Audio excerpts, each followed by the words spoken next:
Dieu, le tout miséricordieux, le très miséricordieux. Chers frères et sœurs, nous entamons aujourd'hui l'interprétation de la sourate S'effondre, sourate mécoise qui comporte 19 versets. Dans cette sourate, comme dans la précédente, Dieu nous présente un tableau de ce qui se passera le jour de la résurrection et mentionne les signes qui se produiront ce jour-là et qui offriront à la vue de tous un spectacle qui suscitera une très grande peur, une peur extrême. La sourate commence par la parole de Dieu, le Très-Haut, qui dit Bismillahirrahmanirrahim, Ida as-sama'u fatarat, par le nom de Dieu, le tout miséricordieux, le très miséricordieux, quand le ciel s'effondra. Parmi les signes qui se manifesteront le jour de la résurrection, le ciel se déchirera et se rompra. Il cédera brutalement, se séparera en fragments ou se divisera par des fissures. وَإِذَا النُّجُومُ كَدَرَتْ, quand les étoiles se disperseront. Également, parmi les signes du jour de la résurrection, les étoiles tomberont des espaces éloignés dans le ciel, perdront leur éclat et s'éteindront. Aussi les planètes seront dispersées en désordre, seront dispersées en désordre et s'en iront de tous les côtés.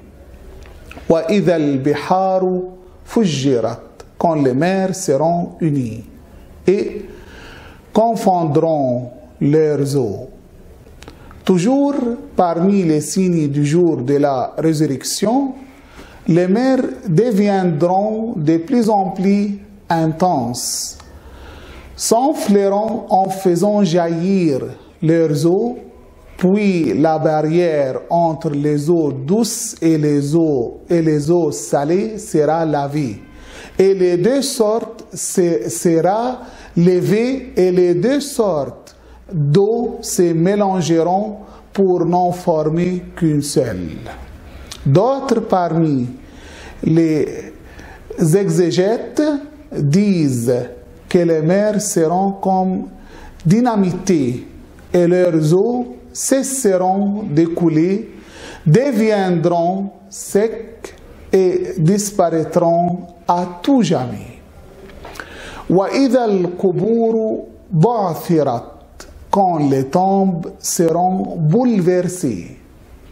Toujours parmi les signes du jour de la résurrection, les tombeaux seront retournés en tous sens et mis sens dessus, comme s'ils étaient creusés ou ouvrés à nouveau pour en retirer les morts. C'est l'étape de la résurrection des morts et du renouvellement de la vie. Après avoir mentionné tous ces événements, arrive alors le résultat inévitable que verra chaque être humain après sa mort, à savoir alimat nafsum ma qaddamat wa akharat. Toute âme aura ce qu'elle a avancé et qu'elle a remis à plus tard. Lorsque ce jour arrivera, l'homme verra de ses propres yeux devant lui toute son œuvre préparée, bonne ou mauvaise, et par la suite il saura de ce qui lui a été présenté, les conséquences de sa bonne comme de sa mauvaise action. Que signifie qu'elle l'a avancé et qu'elle l'a remis à plus tard? Ce jour-là l'homme verra ce qu'il a dévancé pour lui comme œuvre dans sa vie et les fruits de ce qu'il a laissé après sa mort, comme œuvre religieuse, morale, sociale ou humanitaire, dont les gens profitent et qui perdurent après sa disparition. Également, pour d'autres savants, cela veut dire que l'homme verra les fruits de ce qu'il a fait au début de sa vie et ce qu'il a fait à la fin de sa vie, de bien comme de mal.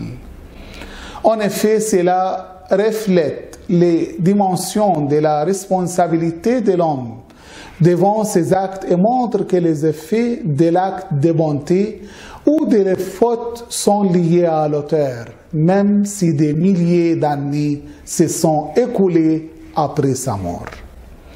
Ensuite, le Seigneur Tout-Puissant s'adresse à la conscience de l'homme et sa raison afin qu'il prête attention à la négligence et à ses actes ainsi qu'aux grandes responsabilités qu'il a devant son Créateur, le Très-Haut. يا أيها الإنسان ما غرك بربك الكريم.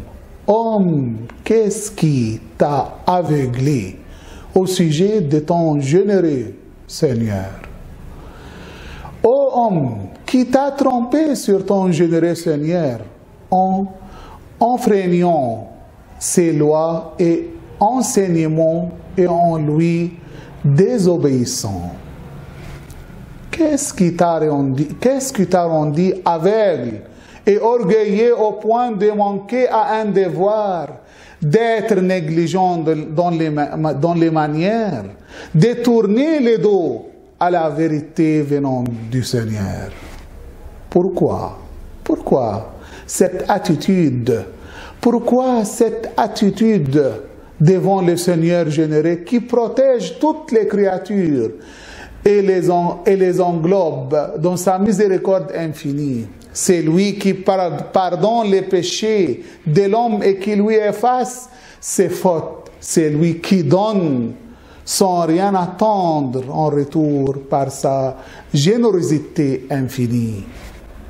الذي خلقك فسواك فعدلك. Qui t'a créé, modélé, constitué avec harmonie et équilibre. Pourquoi homme ne répond-il à cette générosité du généreux par excellence que par l'ingratitude, alors qu'il t'a créé à partir d'une goutte de sperme et t'a doté de formes harmonieuses et bien proportionnées? En effet, lorsque l'homme médite bien sur son corps, sur la manière dont il a été façonné et modélé, sur l'extrême précision avec laquelle chaque organe humain est créé et fonctionne, lorsqu'il réfléchit bien sur comment chaque organe remplit à merveille le rôle qui lui est assigné, alors il ne peut y voir que la toute-puissance et la générosité divine qui apparaissent clairement devant lui. في أي صورة ما شاء ركبك. Il t'a composé dans la forme qu'il a voulu, qui t'a façonné comme il l'a voulu, c'est-à-dire la forme la plus parfaite et la plus harmonieuse. Et pourtant, rien ne l'empêchait de se donner la forme d'une mouche, d'un chien, d'un âne. La forme d'une mouche, d'un chien, d'un âne ou d'un cochon, qui t'a façonné comme il l'a voulu, c'est-à-dire la forme la plus parfaite et la plus harmonieuse. Et pourtant, rien ne l'empêchait de te donner la forme d'une mouche, d'un chien, d'un âne ou d'un cochon. Dieu Tout-Puissant a honoré l'homme en faisant de lui un être avec un joli aspect et une belle forme, un humain doué de raison et d'intelligence. Et plus encore, sa stature humaine bien droite et le fait de marcher sur ses pieds les distingue nettement du reste des animaux. D'autres commentateurs disent de cette forme voulue fait référence au genre, c'est-à-dire le sexe masculin et le sexe féminin. كلا بل تكذبون بالدين. Non, mais vous niez le jugement. Non, ce n'est pas comme vous dites ou comme vous croyez, ô impie, idolâtre et injuste. Au lieu d'être fidèle à Dieu, le Très-Haut, bien au contraire, malgré toutes les preuves, vous traitez de mensonge la religion, la résurrection, les rassemblements et les jugements derniers pour être rétribués selon vos œuvres. وَإِنَّ عَلَيْكُمْ لَحَافِظِينَ. Mais il y a des gardiens qui veillent sur vous. Sachez que vous êtes surveillés du jour comme de nuit, le matin comme le soir, par des créatures de votre Seigneur, Tout-Puissant qui vous voit, mais que vous ne pouvez pas voir. Kiraman katibin, de nobles scribes qui enregistrent vos actes. Vous êtes surveillés et vos actions sont notées, les bonnes comme les mauvaises, enregistrées et précisément gardées par des anges, honorés auprès de leur Seigneur. يعلمون ما تفعلون. Ils savent ce que vous faites.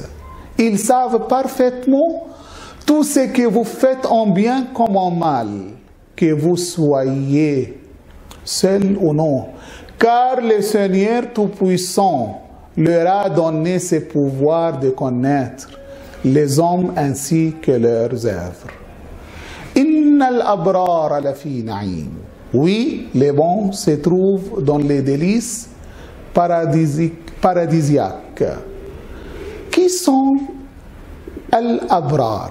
Ce sont les saints, les vertueux, les justes, les pieux et les fidèles qui auront obéi à Dieu et qui se sont abstenus des péchés. Ils entreront au paradis où ils seront plongés dans les sentiments de très grands bonheurs. De très grands bonheurs. Wa innal fujjara lafi jahim. Mais les pervers seront dans la fournaise. Qui sont al-fujjar? Contrairement aux labrar, ce sont les incroyants, les idolâtres et ceux qui ont nié la vérité qui leur est venue via les prophètes, paix sur lui et sa famille. Ceux qui auront désobéi à Dieu en commettant des perversités, de la méchanceté, de l'injustice et autres encore.